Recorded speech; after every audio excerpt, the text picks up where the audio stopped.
Ya, saudara, selamat datang di Liputan Amtol. Saya Reno Reksa. Kita berbicara soal yang paling mendasar, soal kebutuhan dari masyarakat Indonesia. Salah satunya adalah terkait dengan pangan. Kemudian kita berbicara hal lain yang juga menjadi sorotan Presiden Prabowo Subianto adalah terkait dengan pengelolaan sampah. Terkait dengan hal ini, saya akan tanyakan, saya akan diskusikan karena saya saat ini sudah bersama dengan Menteri Koordinator Bidang Pangan Republik Indonesia, Bapak Zulkifli Hasan. Pak Zulhas, apa kabar? Baik, Reno. Kabar baik ya Pak ya? Iya. Siap. Tetap semangat untuk menjaga pangan kita Pak? Harus. Sekarang saya dalam 5 hari kerja, 3 hari ke lapangan, Reno. Sorry, dari 5 hari kerja? 5 hari kerja, 3 hari harus di lapangan. Oh. Memastikan pertama tentu produksi ya. Oke. Beras, jagung, ikan, telur, ayam, dan yang lain itu sesuai dengan yang kita rencanakan. Kalau beras ya tentu pupuknya, irigasinya, harga gabahnya harus dipastikan sesuai dengan yang kita rencanakan. Protein, ada kampung nelayan, ada bioflok, ada ikan tangkap, ada budidaya dan lain-lain, itu harus dipastikan. Ya. Nah, itu dari segi produksinya. Kemudian ketersediaan harus dipastikan. Apalagi kita sekarang mau puasa kan? Oh iya, iya. Dia harus dipastikan ketersediaan, bagaimana di bulan Ramadan, bagaimana Lebaran ya. Nah, yang ketiga harga, stabilitas harga ya. Nah, yang keempat perintah Pak Presiden, harga nggak boleh naik, harus turun. Itu perintah dari Pak Prabowo langsung tuh? Ya itu perintah yang harus kita pastikan gitu. Maka harus banyak terobosan yang harus kita selesaikan. Nah, itu karena selain terkait ya, saya juga memastikan makanan bergizi bisa berlangsung dengan bagus, aman ya, sesuai dengan yang kita putuskan, sesuai dengan yang diputuskan ahli gizi ya, itu harus dipastikan semua berjalan dengan baik. Nah, kemudian juga untuk mendukung itu semua maka perlu membangun sentra-sentra ekonomi rakyat di tiap desa melalui koperasi desa, koperasi kelurahan ya. Dia nanti koperasi kelurahan itu akan menjadi optaker dari hasil usaha rakyat yang ada di kampung itu. Misalnya apakah nanti tambak-tambak rakyat ikannya, apakah yang petelur atau pengembukan ayam, yang tanaman sayuran, buah-buahan, ataukah nanti panen gabahnya nggak ditampung Bulog karena jauh, bisa ditampung oleh Kopdes ya kerjasama dengan Bulog ya. Jadi ada sentra untuk optaker nanti hasil produksi yang dihasilkan oleh masyarakat. Yang selama ini kan tidak ada ya. Sehingga nanti orang bertanam, bertani, beternak itu akan ada kepastian yang menampung. Itu sudah ada Pak? Sudah. Lagi dibangun sekarang besar-besaran nih. Di mana paling banyak? Setiap desa. 80.000 desa. Gitu. Sama dengan jumlah koperasi desa berapa ya itu? ya? Kopdesnya 80.000 itu. Lagi dibangun. Sekarang mudah-mudahan nanti Juni atau Mei ini 30.000 bisa selesai ya. Kita kerjasama sama TNI, luar biasa. Terima kasih TNI. Nah, itu nanti sebagai optaker, kemudian koperasi ini akan menjadi supplier tetap SPPG. Gitu. Jadi semuanya ada terkaitan. Nah, SPPG tentu ada makanan sisa, ada food loss, ada food waste ya, begitu juga lain itu. Nah, tentu pada akhirnya kita ingin negara kita ini asri. Ya, aman, sehat, bersih, indah. Itu kan? Ya sudah dicanangkan Bapak Presiden kemarin, kebetulan saya diminta juga bertanggung jawab soal sampah ini. Dan ini kan satu kesatuan ya, yang akan merubah peradaban budaya kita, karena sampah ini kan urusan kita semua. Betul. Bukan hanya urusan pemerintah. Ini yang kita kerja besar, seluruh kebijakan ini sangat mendasar, fundamental, dan skupnya besar. Pekerjaan besar yang akan merubah secara mendasar Indonesia hari ini dia akan datang. Saya tadi tertarik soal 5 hari kerjanya Pak Zulhas, 3 hari diantri di lapangan. Berarti melihat situasi di lapangan seperti memastikan apa? Semuanya ya. Nah, berarti kan Pak Zulhas bertemu dengan para petani, para nelayan dan seterusnya ya. Ngecek produksi tentu pangan ya. 2 memastikan saya harus datang ke SPPG. 3 memastikan ke anak-anak penerima manfaat. 4 saya harus ngecek koperasi desa dan koperasi kelurahan. 5 saya memastikan tiap wilayah sampahnya bagaimana prosesnya. Karena 2 tahun ini harus kita bisa selesaikan. Gitu. apa yang aspirasi dari masyarakat yang setiap kali Pak Sulas ke lapangan itu yang paling sering Pak Sulas dengar itu apa ketika ada di tengah-tengah masyarakat? Sekarang dulu, kalau dulu luar biasa, kalau dulu pangan ini dulu ya saya kira kalau kita bisa swasembada pangan, kita akan menyelesaikan kemiskinan 30%. Oke. Jadi dulu kalau kita turun, yang miskin itu hampir semua di bidang pangan. Pangan karbohidrat, petani padi miskin, petani jagung miskin. Ya, kalau ketemu nelayan paling miskin, ketemu peternak miskin. Jadi ini dulu kita mungkin menyelesaikan tapi tidak secara keseluruhan ya. Oleh karena itu kebijakan pertama kita harga. Kita kasih harga paling bagus untuk petani. Ya, itu. Kemudian dulu pupuk ya. Pupuk itu aturan 144 kita pangkas. Pupuk langsung dulu pupuk diterima petani kalau mau tanam. Kalau mau panen. Kalau mau panen. Padahal dia perlunya mau tanam kan? Betul. Produktivitas rendah. Produktivitas rendah akhirnya pendapatan rendah. Ini kita bereskan semua gitu. Aturan-aturan, peraturan-peraturan, kebijakan-kebijakan kita rapikan semua. Hampir 1 tahun. Dan buahnya jelas. Kita sekarang swasembada beras. Jagung kita untuk pakan itu sudah swasembada ya, kecuali untuk industri. Itu ikan kita sekarang fokus tahun ini ya. Kita akan membangun bioflok, kita akan bangun tambak 20 ribuan lebih ya. Besar-besar ikan tangkap dan lain tahun ini kita akan cukupi, bila perlu kita akan tingkatkan untuk bisa ekspor protein ikan. Gitu. Saya teringat statement Pak Presiden Prabowo Subianto pada tanggal 8 Februari kemarin di Malang. Beliau mengatakan bahwa cadangan beras kita saat ini tuh terbanyak sepanjang sejarah. Betul. Emang berapa Pak? Jadi tahun 2024 kita impor 4 juta, tetapi 2024. Tahun 2025 kita surplus 4 juta lebih. Stok beras kita pada waktu itu 4 jutaan. Sekarang kan sudah keluar ya, mungkin sekarang kira-kira 3,4 juta. Stok kita 3,4 juta tertinggi sepanjang sejarah. Pertanyaan saya begini. Tapi tahun ini mungkin akan lebih lagi karena pengadaan 4 juta, produksi kita akan lebih naik lagi tahun ini. Pertanyaan saya begini, sisa cadangan beras kita saat ini 3,4 juta something itu tadi, itu murni dari serapan dari para petani atau mungkin bisa saja dari sisa-sisa impor yang tadi tahun 2024? Kita 1 butir nggak ada impor lagi. Kayak 2024 udah habis. Oh, sudah habis ya yang diimpor. Beras kan paling lama setahun kan. Kalau setahun nggak keluar kan busuk dia. Betul. Iya. Oke, berarti ini dipastikan murni dari serapan para petani. Betul. Menyerap dari petani tadi yang Pak Sulas katakan, ini bagaimana supaya para petani ini juga sejahtera, setidaknya begitu. Prosesnya seperti apa Pak? Bisa diceritakan? Ya, memang kalau udah stoknya bagus, ini 4 juta. Tapi kan untuk mencapai ke sana kan tidak mudah ya. Ada 3 hal yang paling penting kita lakukan. Pertama soal pupuk.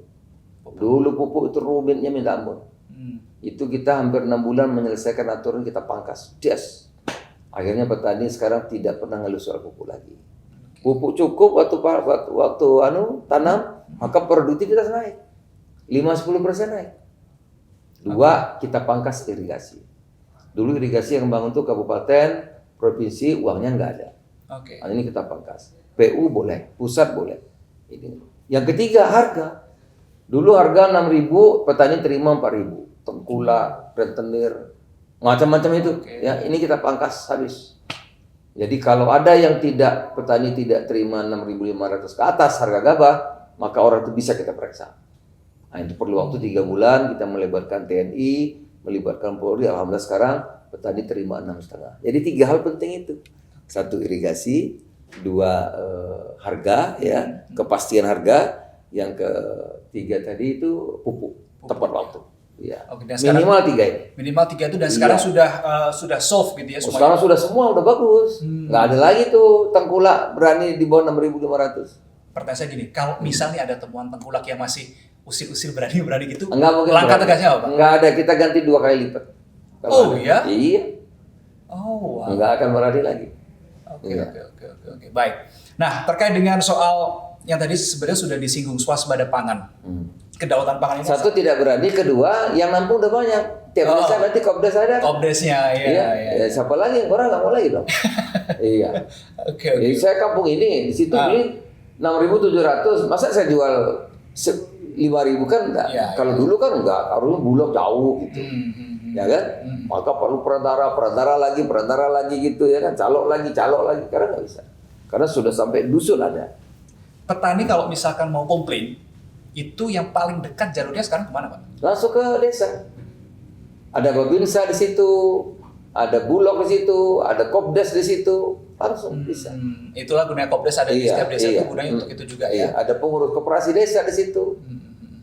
Gitu. Oke. Soal target Pak Prabowo, kedaulatan pangan, swasembada pangan juga nih Pak. Apa sih yang menjadi tantangan untuk bisa merealisasikan hal ini? Swasembada pangan di semua aspek ya? Ya memang sekarang kita sudah swasembada, tapi kita kan perlu berkelanjutan ya. Betul. Tentu lingkungan pertama, lingkungan ya, karena kalau tidak lingkungannya tidak bagus, nanti airnya yaitu hujan banjir, kemarau kering kan. Betul. Harus lingkungan kita berkelanjutan ya kan. Nah, yang kedua kita perlu karena ada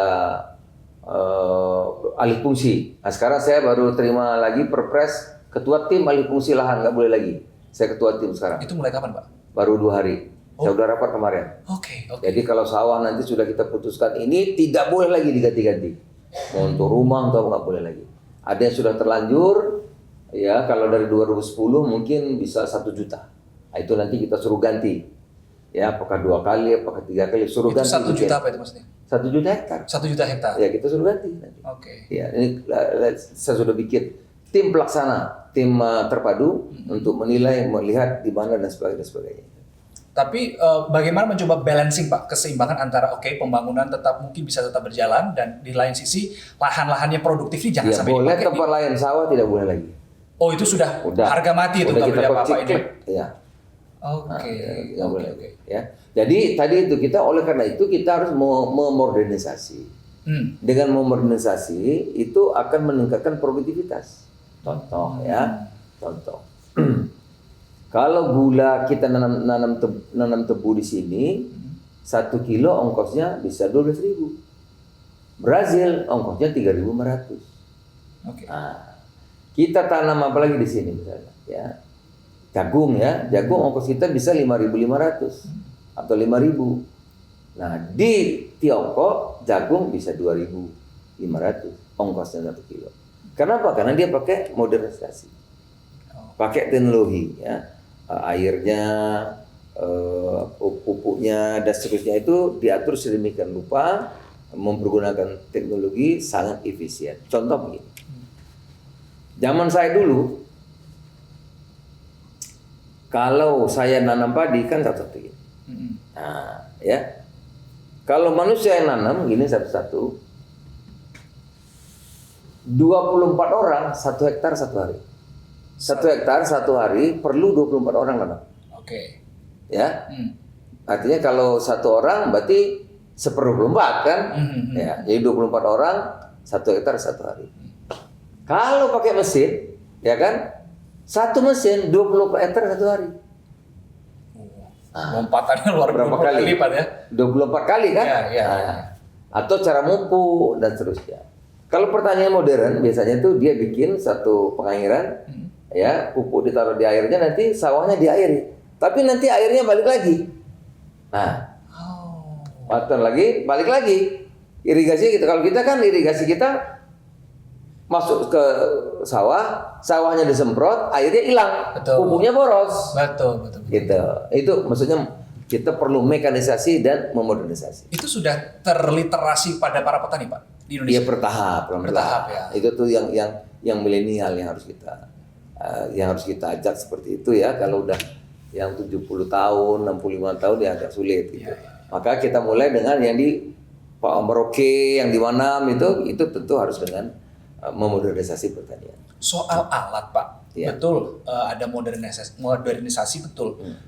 Tapi kan petani mungkin bertanya, wah saya nggak punya modal nih untuk beli alat itu, bagaimana Pak? Makanya sekarang semua Pak Prabowo itu ekonomi Pancasila, gerakan ekonomi rakyat, ya kan?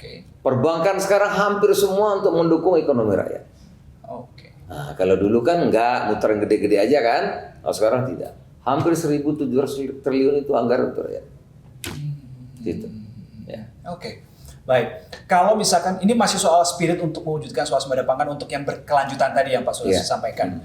bahwa salah satu juga yang menantang adalah oke, sawah sudah di lock tidak boleh untuk jadi Nggak lahan boleh bangunan. lagi, iya. Karena tadi sudah diketuai oleh Pak Sulas langsung. Iya. Berikutnya adalah apakah mungkin Pak, misalkan nih ada lahan yang kurang produktif, kemudian ini diolah sedemikian rupa, dibuka menjadi lahan yang baru untuk sektor pangan?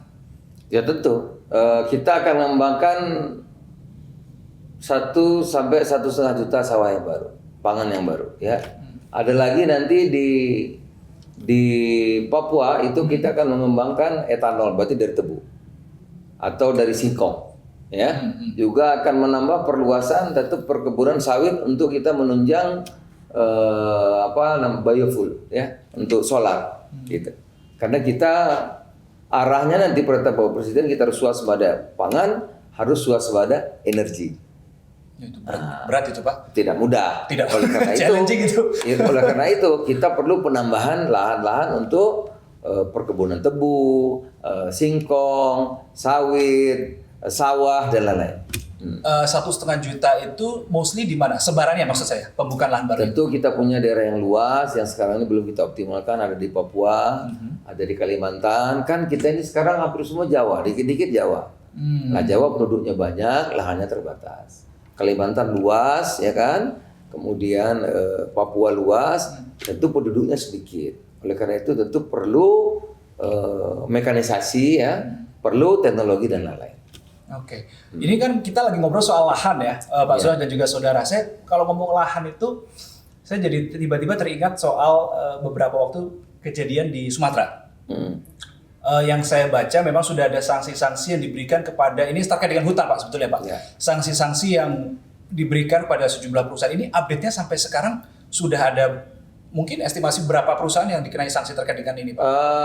28, tapi itu kan dari Kemenhub ya, nanti Betul. kita akan lebih detail dari Kemenhub. Ya karena itu kawasan, bukan wewenang pangan, itu kawasan ya. Iya. Oke, tapi memang Tapi sudah setahu saya 28 gitu. 28 perusahaan. Iya. Nggak tahu seperti apa nanti, saya belum tahu. Terkait dengan pangan sendiri, tadi Bapak menyampaikan bahwa ini tahun ini digarap atau diperjuangkan oleh terkait dengan ikan. Tahun ini kita akan bangun besar-besar. Kalau tahun kemarin tuh karbohidrat, maka tahun ini protein. Ya, ada ikan tangkap, ada tambak, protein. Perluasan ayam petelur, ayam penggemuk ayam, ya. Setahun ini sudah di launching oleh Danantara, ada 6 sentra untuk pengembangan pakan dan pengembangan ayam petelur dan ayam gemuk. 6 sentra tuh? Ada 6, ada 6 tempat, ada di Lampung 1, di Makassar 1, di Malaya ada 6 lokasi, 6 provinsi. 6 provinsi. Dari 20 provinsi yang direncanakan. 20 berarti dari target 20? Ya, baru So far 6 ada provinsi. Iya. Ditargetkan nanti sampai akhir tahun ini 20 di 20. Karena bayangkan kita kalau ngasih makan penerimaan manfaat 82,9 juta tahun ini. Kalau telur satu hari satu, maka satu hari perlu 82,9 juta butir telur. Satu hari. Satu hari. Kalau ikan perlu 82,9 juta potong ikan satu hari. Oleh karena itu protein tahun ini kita akan kejar habis. Kalau enggak nanti kita bisa tergantung kepada impor, report kita. Iya. Tapi so far protein masih ada yang impor nggak sih Pak? Kita swasembada, telur cukup, ayam cukup. Yang kita impor grand parent stock GPS atau DOC-nya, indukannya. Oh, indukannya Iya. yang impor. Lainnya kita sudah bisa. Nah, tadi sebenarnya di awal sekali Pak Sulas ini sudah menyinggung soal Ramadan. Ya. Harga ini yang stok dan harga ini menjadi PR tahunan sebetulnya setiap kali mendekati Ramadan. Nanti Ya. setelah Ramadan ada Lebaran. Maka soal tadi kita pastikan produksi kita aman. Kalau produksinya aman, stoknya aman. Ya. Kalau stoknya aman, insya Allah ketersediaan cukup. Kalau ketersediaan cukup, biasanya stabil. Harga nggak naik, nggak turun, stabil. Karena cukup. Betul. Ada, ya kan? Nah sekarang kan perintah Pak Presiden turun. Karena harus turun di bulan Ramadan ini, bulan Lebaran ini, maka kita harus mengeluarkan kebijakan ekstra. Nah barusan diputuskan oleh diumumkan Menko Ekonomi, ya 2 bulan ini Desil 1 sampai 4 ya itu akan diberi bantuan beras 10 kilo per orang, ditambah minyak goreng 2 liter. Itu banyak itu, mungkin puluhan juta kan itu. Nah, berarti itu diharapkan bisa menahan harga, bisa menurunkan. Orang nggak beli lagi dong, ya kan? Karena udah ada bantuan ini nih. Bantuan 2 bulan 10 kilo plus minyak 2 liter. Kan nggak usah beli beras dan minyak goreng lagi kan? Betul. Itu diharapkan bisa turun. Satu. Kedua, ongkos dapat diskon. Ya, kereta dan pelni 30%. Nah, jadi kalau ongkos dapat penurunan, kita harap nanti yang jauh-jauh juga ongkosnya turun, harga juga bisa turun gitu. Jadi itu kebijakan ekstra yang kita lakukan. Yang ketiga, gerakan pasar murah. Saya di mana-mana bikin pasar murah tuh. Pasar murah. Misalnya harga 100%, kita kasih diskon 20%. Oh iya. Ya, pasar murah namanya kan. Betul. Nah, orang yang beli pasar murah tentu nggak beli lagi kan. Nah, dia udah beli 20% ya. Berarti dia nggak beli lagi. Dan begitu diharapkan kalau supply tetap, demand agak kurang, tentu harga bisa turun sedikit. Jadi ada kebijakan-kebijakan ekstra karena perintah Bapak Presiden harga nggak boleh naik. Ya, minimal nggak boleh naik, kalau boleh turun. Gitu. Oke, karena memang kalau setiap kali Ramadan, setiap kali menjelang Lebaran juga, kenapa harga naik? Salah satu penyebabnya adalah sebenarnya hukum ekonomi. Iya, Demand-nya, supply. permintaannya naik, kemudian harga naik, supply juga. Nah ini yang menjadi, tapi sudah ada solusi. Ada terus Sudah kita ada ya. solusi.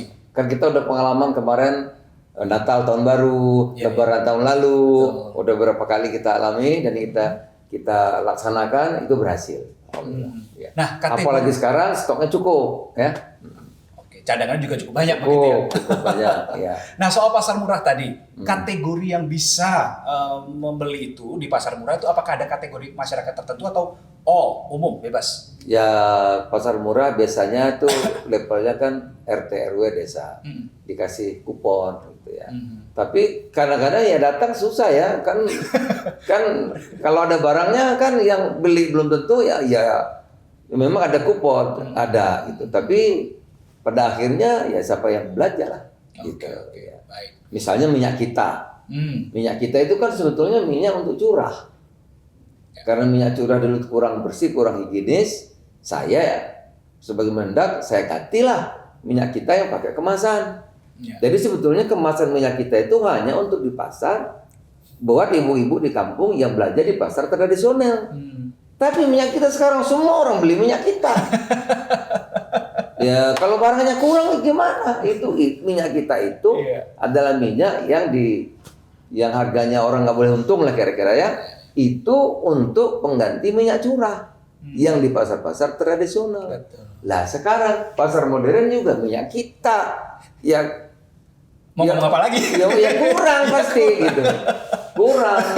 Karena minyak lainnya harganya 19.000, 20.000, ini 16.000. Itu kira-kira. Oke. Kalau sudah pasar kadang-kadang juga nggak mudah gitu ya. Ngontrol harga itu gimana sih Pak? Maksudnya yang menjadi challenging itu kan ini gimana nih paling tidak jangan melebihi HET lah, menjaga itu. Oleh karena itu challenging. memang tidak boleh walaupun di pasar mana kalau minyak kita ya sudah dibanderol 15.7 atau 16.000. Ya tambah ongkos apa gitu kalau packaging lebih bagus bisa 16.000. Ya kan? Dia nggak boleh lebih. Karena sudah ada harganya kan gitu. Sama dengan beras SPHP. Oh nggak boleh dia dimanapun dijual harus harganya 12.000. Paling mahal 12.500. Gitu. Mau dijual supermarket itu nggak boleh. Harus gitu. Nah kalau merek lain terserah lah. Merek lain itu kan ada minyak goreng yang harganya 17, ada yang 18 gitu ya. Beras juga kan ada 15, ada 15 setengah silakan. Tapi ada batas HEC tertinggi ada. Nggak boleh ugal-ugalan seenaknya ya bisa juga gitu ya. Oke, Pak Zulhas ini memang namanya Menko Pangan, tapi seperti yang tadi disampaikan tanggung jawabnya juga terkait dengan sampah tadi di awal sekali di Iya. diskusi Terkait salah satu. ada food loss, ada food waste kan, iya. Masih terkait dengan pangan juga sebetulnya, saling berkelindan lah. Nah, ini kalau kita Dan lingkungan kan. dengan lingkungan juga. Ya, karena saya kan bidangnya lingkungan, terus kehutanan, pertanian. terus pertanian, terus kemudian kelautan. Jadi memang di bidang saya juga itu. Oke, memang Menko Pangan membawahi kementerian-kementerian Iya, itu. iya. Soal sampah, soal pengelolaan sampah. Saya tuh kaget loh Pak, tiba-tiba tanggal 2 Februari 2026 kemarin di Sentul itu ada Pak Sulhas harusnya ya? Iya. Ada Pak Sulhas. Di situ Pak Prabowo Subianto menyentil kepala daerah terkait dengan sampah. Menunjukkan beberapa video bahkan di beberapa daerah. Saya penasaran begini, ini ada hal apa, ada trigger apa sehingga Pak Prabowo, Pak Presiden sampai harus menyentil hal itu di hadapan beliau itu sangat memahami bahwa kita kalau menjadi negara maju, ya, rakyat kita mau bagus, negara kita mau bagus, masa gak ada gunung sampah? Itu kan peradaban orang yang buang sampah sembarangan, peradaban orang yang nggak peduli, mana bisa jadi orang maju, mana bisa kita jadi negara maju, gitu. Oleh karena itu, waktu baru 2 bulan jadi menteri dulu, pada satu kesempatan rapat dipimpin Bapak Presiden, beliau mengeluh, ini gimana sampah kita ini menggunung, gimana cara menyelesaikan sampah ini kok agar bisa tidak seperti ini, malu kita negara itu besar. 2 bulan setelah baru pelantikan dulu. Iya. Sudah lama berarti kan keresahan Pak Presiden udah soal lama, sampah udah itu lama. ya. Waktu itu saya ikut rapat. Saya bilang sederhana Pak. Gimana? Sekarang itu ngurus sampah ruwet. 11 tahun cuma 2 izin keluar. Teknologi sudah umum, semua sudah bisa. Tapi ruwet izinnya. Bupati, gubernur, DPRD, provinsi, ini ramai. Gimana? Ya Bapak kalau mau 2 tahun kelar, kasih saya kepres. Kasih. Kita rapat, potong tuh. Ya, jadi nggak ada lagi tuh. DPRD nggak ada lagi. Potong semua. Tarif tunggal. Jadi nanti listriknya dibeli PLN dengan 20% tarif. Gitu. Berebut yang banyak. Sekarang yang daftar udah 100 kali. Banyak yang mau. Nah sekarang kita harus menyelesaikan karena bagi tugas. Ya. Pemerintah daerah nggak ngasih izin lagi. Dia menyediakan lahan aja. Pemerintah daerah ini tingkat apa di provinsi, kabupaten, kota? Mau kabupaten, mau provinsi silakan. Yang sampahnya 1.000. Oke. Dia nyiapkan lahan, kewajiban dia nanti ngangkut dari rumah-rumah ke situ, udah cukup 2. Lain nanti akan dibangun oleh investornya sama dan antara. Selesai. Nggak ada lagi rumit. Dulu berundingnya 11 tahun. Ini paling lama kira-kira 3 bulan, 6 bulan. Untuk perusahaan izin. Menyelesaikan administrasi ya. Habis itu launching kerja plus 2 tahun. Maka 2027 atau awal 2028 yang waste to energy saya kira sudah bisa jadi. Saya sempat membaca juga karena pidatonya Pak Presiden itu. Saya jadi mencari-cari sebenarnya pengelolaan sampah itu sudah ada regulasinya kan, Undang-Undang Nomor 18 tahun 2008. Di situ bahkan juga tanggal 5 Februari 2026 Menteri LH Pak Hanif Faisal itu bilang akan mengaktifkan lagi pasal 40, pasal 41. Saya cek lagi tuh 42 pasal ini soal apa sih? Ternyata sanksi untuk kepala daerah. Iya, hukum sudah ada. Jadi kalau pemerintah open dumping buang sampah penampungan air terbuka nggak diolah, itu masuk penjara, pidana itu. Betul. Ya tapi kalau begitu semua masuk penjara semua gimana? Terus itu ditutup. Kalau itu ditutup terus buangnya kemana? Oke. Tutup nih. Nah ya Bantar Gebang tutup semua, tutup. Terus kemana buangnya? Kan masih ada sampahnya. Betul. Jadi harus kita selesaikan secara mendasar. Oke, kita larang, kita akan hukum kamu, tapi solusinya harus ada. Yaitu wasting energy, nanti yang 600 kilo ada RDF ya, yang di desa nanti teknologi sederhana. Saya udah kerjasama dengan BRIN ya, dan Menteri Dikti. Kita sudah kerjasama juga dengan perguruan tinggi ya, teknologi sederhana nanti untuk mengolah sampah. Tentu dari rumah dulu dipisah, organik, anorganik ya. Yang anorganik bisa diolah, bisa dijual laku, recycle, diulah ya kan. Nah yang organik kan bisa jadi kompos tadi pupuk. Nah itu perlu kerjasama tadi dengan perguruan tinggi, mempergunakan alat yang sederhana yang gampang didapat gitu. Jadi kita harus ada solusi. Ini dihukum lalu gimana? Ada di Bandung itu sampahnya ditutup, nggak boleh buang sampah. Lalu buangnya kemana?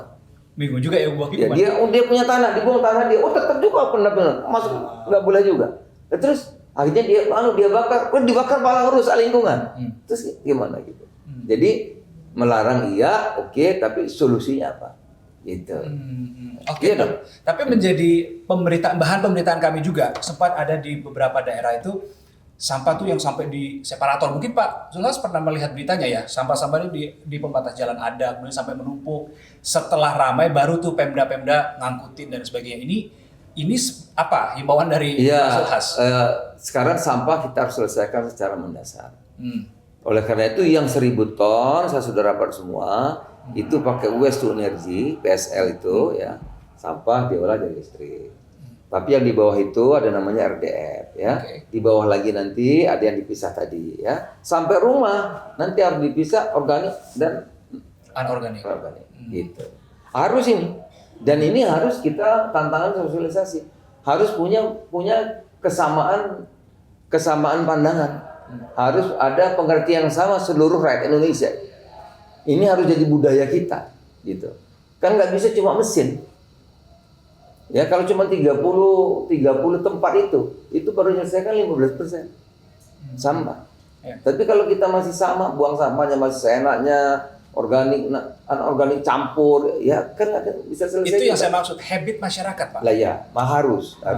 Ya, saya tiap daerah salah satu itu dengan anak sekolah, terutama dengan OSIS. Oh, yang di tingkat sekolah. OSIS, ya. Harus mulai dari SMA, SMP ya. Kalau nunggu yang sudah 60 tahun susah berubahnya kadang-kadang kan. Nah, kita harus mulai dari yang muda gitu. Oke, baik. Berarti tapi harus diselesaikan secara mendasar. Gitu. Oke, baik Pak. Karena durasi kita saya udah mulai dikasih kode-kode itu. Terakhir, pertanyaan terakhir. Boleh ya Mas ya? Boleh. Ya? Terakhir ya. Terakhir. Saya penasaran begini. Tadi kan Pak Zulas ketika menceritakan rapat terkait dengan sampah 2 bulan setelah dilantik Pak Presiden, ini gimana nih kayak gitu? Langsung Pak Zulas ngomong ke Presiden gampang dan seterusnya, ke pres turun dan seterusnya begitu. Dan gampang, saya bilang ini ruwet Pak, harus dipotong aja. Harus dipotong. Pertanyaan saya, how close atau seberapa dekat Pak Zulhas itu dengan Pak Prabowo?